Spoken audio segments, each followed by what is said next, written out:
Do sétimo ano, Sérgio Maurício, professor de Geografia, Colégio Estadual Emiliano Ribeiro, São Domingos, Sergipe. Estamos aqui para darmos continuidade às nossas aulas online. Estou recebendo uma ajudinha aqui do Capitão América.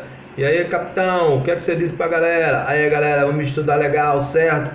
Eu estou aqui passando com vocês para dar essa ajuda. Já estou indo embora. Valeu, galera! Então, galera, dando continuidade aqui a nossos estudos, página 20 do livro, de 20 a 25. Nós vamos dar continuidade aí à formação do território brasileiro, certo? Vamos lá. Território brasileiro aí, sua formação, estamos vendo aí o mapa.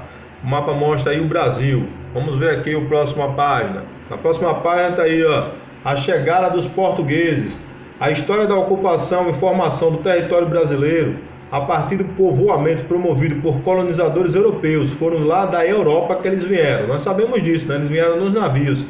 Teve início aí há muito tempo e o Brasil foi descoberto lá no ano de 1500, quando o grupo de portugueses chegaram aqui no Brasil, né, na esquadra de Pedro Álvares de Cabral. Cabral chegou aqui dominando as terras brasileiras. Foi o que ele encontrou aqui. Ele encontrou aqui os povos indígenas, que há séculos viviam distribuídos aqui no Brasil, certo? A imensa extensão territorial do nosso país é resultado, certamente, desse longo processo aí. E o que é o indígena? Na verdade, lá para os portugueses, o indígena é o nome atribuído pelos colonizadores aos povos que viviam aqui nessas terras e estavam aqui nesse território, antes da chegada dos europeus. Esse nome passou a ser utilizado para todos os tipos de pessoas que ali viviam, todos. Mas esses índios não eram de uma tribo só, não era só um povo, eles eram vários. Segundo a FUNAI, que é a Fundação Nacional do Índio, né, criada pelo governo federal, lá na Constituição de 1988, que é a lei do país, viu? A lei maior do Brasil, ele diz que existia lá cerca de 1000 povos diferentes e aproximadamente de 1 a 10 milhões de pessoas, certo? Lá no ano de 1500, que já moravam aqui no Brasil. Esses povos apresentavam, na verdade, uma grande diversidade cultural, expressa principalmente por diferentes línguas, crenças, hábitos alimentares e até mesmo organização de pessoas, seja organização física e organização social. Física quer dizer de suas aldeias. Então os índios eram bastante inteligentes, certo? Vamos ver aqui, continuando. Está aí, ó, a grande quantidade de diferentes povos indígenas que existiam no Brasil. Existiam povos em diferentes lugares. Todos isso aqui eram povos indígenas que existiam no Brasil, como os tupi-guaranis, os jesos, os aruaques, os caribes, os panos, os tucanos, os charruá e outros grupos que viviam aí nessa região. Por exemplo, aqui em Sergipe nós temos os índios aqui, os Chocós, aqui na região de Porto da Folha e Poço Redondo. Então existiam vários tipos de tribos indígenas no Brasil.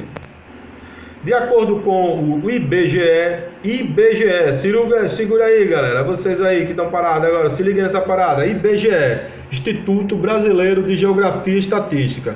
A população indígena atual do Brasil é aproximadamente de 897 mil habitantes, segundo o IBGE, certo? Esse número de habitantes diminuiu por conta das conquistas, né?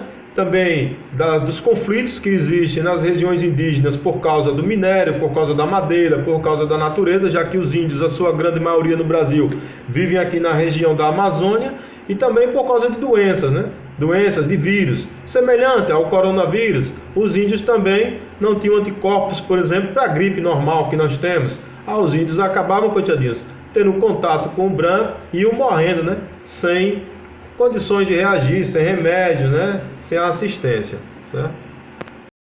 Aqui outra informação, para não confundir a cabecinha de vocês, eu falei 897 mil habitantes, segundo o IBGE. Segundo estimativas atuais, certo? As mais atuais que existem 370 mil indígenas, dividido em 220 povos diferentes. Por que existe essa questão? Porque o IBGE, ele trabalha com a questão da pessoa falar. Eu sou índio, ele anota que é índio. Já esse outro órgão não, ele visita as tribos, aí dá a diferença, né? Eu posso dizer que sou índio, e de repente eu não sou índio. E aí, o IBGE não vai saber. Eu estou dizendo que sou índio e acabou. ninguém pode mudar isso. Já os órgãos mais sofisticados vai nas tribos saber quem é índio ou não é índio. Então isso aqui é a distribuição dos índios aqui no Brasil. Aí a tribo indígena aí fazendo suas manifestações, né? Eles costumam se organizar assim em grupos, e os homens e as mulheres realizam festivais de dança, certo? Aí é um festival de dança indígena. Aí são os primeiros habitantes do Brasil, e hoje eles são protegidos pela Constituição e pela FUNAI, né? Baseado na FUNAI, para que mantenham essa cultura viva, certo? O território brasileiro na época era dividido aí, ó, pelo Tratado de Tordesilhas.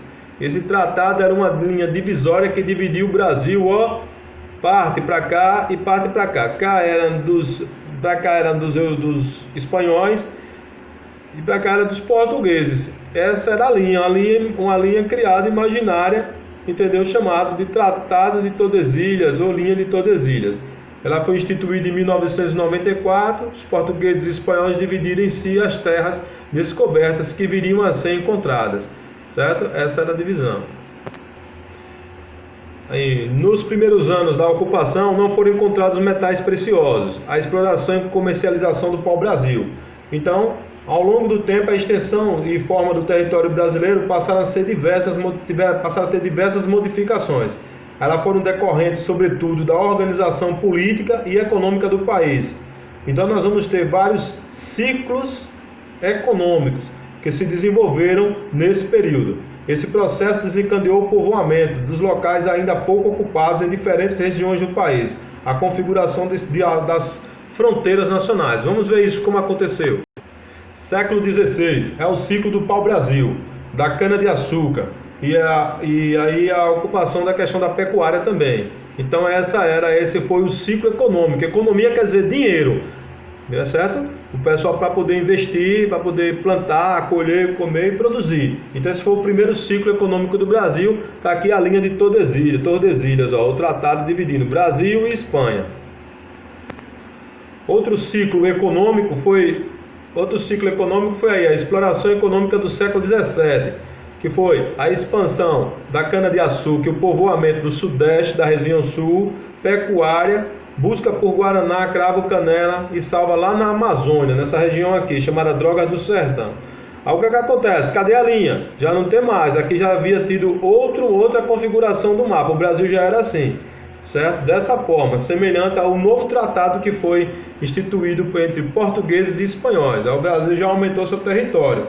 Aí já havia a influência forte ainda da pecuária, certo? Então esse era o ciclo econômico dessa época. Século XVIII agora, ó, aqui ó, século XVIII, página 23 lá do livro. Atividade mineradora, quer dizer, nessa época além da pecuária, a exploração de ouro e diamante, certo? Foram encontradas importantes jazidas de ouro e diamantes, foram descobertas no interior, principalmente nas áreas dos atuais estados de Minas Gerais e Goiás e Mato Grosso. Então lá eles encontraram muito ouro, diamante, e a mineração provocou o surgimento de núcleos populacionais, quer dizer, de cidades próximas a essas regiões onde tinha o ouro. Impulsionou a expansão para o interior do país. O povo passou a sair daqui dessa região, do litoral, perto do mar, e foram à procura de quê? Do ouro e do diamante, certo? Século XIX, ó, produção de café, cacau e algodão, produção de borracha. Quer dizer, no século XIX o Brasil tornou-se independente, houve a independência do Brasil e o café passou a ser o principal produto agrícola brasileiro. A cultura do algodão na Caatinga, a exploração da borracha na Amazônia, também se fortaleceram nesse período. Nessa época ampliou a integração entre várias partes do território brasileiro. Então nós tivemos aqui uma grande quantidade de produtos, borracha, café, algodão, mineração, pecuária, cana-de-açúcar, fumo, né, que é chamado tabaco, e uma série de produtos que foram sendo comercializados e ampliados para esse ciclo. E o que é ciclo econômico? Vamos deixar definido. Ciclo econômico é um período marcado pelo apogeu e declínio de uma atividade econômica. Melhor, que é atividade econômica? É quando você tem um produto que lhe dá renda, que lhe dá recursos, que traz dinheiro para sua casa, que faz você vender e comprar outros produtos, certo? Então esse declínio. Então a produção de produtos, e muitas vezes constitui o principal artigo de importação, de exportação, de venda da pessoa ou do país. Isso é um ciclo econômico. Cada país tem os seus. E aí a organização brasileira no século 20 e 21, está na página 24. Aí nós temos aí toda a organização aí, vias, né? Rodovias, estradas, essas linhas vermelhas aí são rodovias, certo? Vai passar, ligando o território brasileiro, ligando as capitais. Nós temos aí a zona de agropecuária comercial, agropecuária de alto consumo, atividades predominantes extrativistas, né? Aqui é extrativismo, aqui essa região amarela aqui, mais amarelada, a gente vê aí a questão da agropecuária. Nós temos essa parte aqui que é a agricultura comercial. Então, o Brasil já é um Brasil mais organizado, mais dividido. Essa é a organização, o ciclo econômico do século 20 e 21. Urbanização brasileira. Vamos ver o que é urbanização. Aí, ó, o surgimento de grandes cidades. Olha quantas cidades enormes aí. Todas essas áreas circulares são as grandes cidades brasileiras, certo? Indústria, industrialização. Industrialização, as indústrias transformam, né, os produtos naturais e bens industrializados, como couro, sapato, madeiras móveis. A indústria pode ser indústria extrativista, mineral e vegetal, como a indústria que utiliza o petróleo, indústria de construção civil, de construção de casas. Então é a indústria, certo? Aí nós temos alguns ramos industriais. Por que eu falei sobre isso? Porque o Brasil cresceu, né? O país se desenvolveu, então foram a industrialização e a urbanização, a transformação da natureza em produtos industrializados, o crescimento das cidades que fez com que o Brasil se tornasse o país que é hoje. Então, e uma dessas cidades aí é a capital do Brasil, né? Brasília. A construção de Brasília foi em 1960 e foi um dos fatores mais importantes para a integração entre regiões brasileiras.